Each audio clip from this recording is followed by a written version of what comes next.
प्रभु, आपने संसार के सब रहस्य बताए, पर एक प्रश्न और है।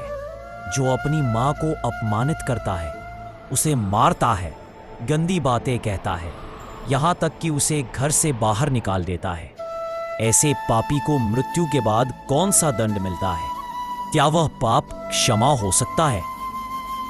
हे गरुड़, जो पुत्र या पुत्री अपनी जननी का अपमान करते हैं, उनका पाप इतना घोर है कि स्वयं यमराज भी उनके प्रति दया नहीं करते।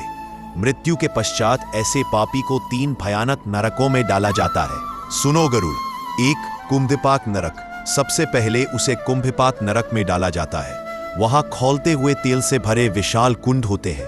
उसमें उसकी आत्मा को फेंक दिया जाता है, जहां वह अकती है, गलपी है, फिर भी मर नहीं सकती। हर चीख, हर पुकार वहां व्यर्थ है। ये वही ताप है जो मां के आंसुओं से पैदा होता है। 2 रौरव नरक। जब आत्मा कुंभपाक नरक से भी सजा भोगकर बाहर आती है, तो उसे रौरव नरक में भेजा जाता है। वहां भयानक दांतों वाले नरक के प्राणी उसके शरीर के टुकड़े टुकड़े करते हैं। वो प्राणी उसके मांस को नोच नोच कर खाते हैं और आत्मा चीखती है, पर वहां कोई दया करने वाला नहीं होता। मां का दिल दुखाने वाले के साथ ऐसा ही होता है गरुड़। 3 तामिस्र नरक। और अंत में उसे तामिस्र नरक में फेंका जाता है, जहां घना अंधकार है, सांस लेना कठिन है। वहां यमदूत लोहे की जंजीरों से बांधकर उसकी आत्मा को मरी हुई लाश की तरह घसीटते हैं, खींचते हैं और उसे कहते हैं, यही तेरी मां का श्राप है जिसे तूने घर से निकाला था। वहां न तो पानी है न भोजन, बस घुटन और दर्द है।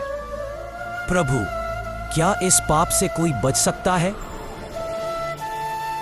गरुड़, यदि वह मनुष्य सच्चे हृदय से अपने अपराध को समझकर मां के चरणों में लौटे, आंसुओं से क्षमा मांगे, तो मां स्वयं उसका उद्धार कर सकती है।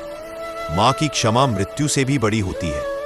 परंतु जो पश्चाताप न करे, अहंकार में डूबा रहे, तो उसे इन 3 नरकों के बाद अगले जन्म में भी कृमि, कीड़ा या भिखारी के रूप में जन्म लेना पड़ता है, जहां उसे तिरस्कार सहना पड़ता है। मां का दिल दुखाना सिर्फ पाप नहीं, संसार का सबसे बड़ा अपराध है, जिसका दंड नरक भी पूरी तरह नहीं चुका सकता।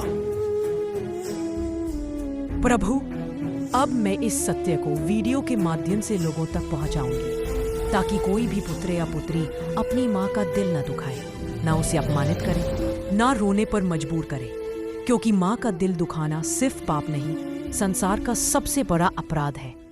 मैं चाहती हूं प्रभु, यह संदेश हर दिल तक पहुंचे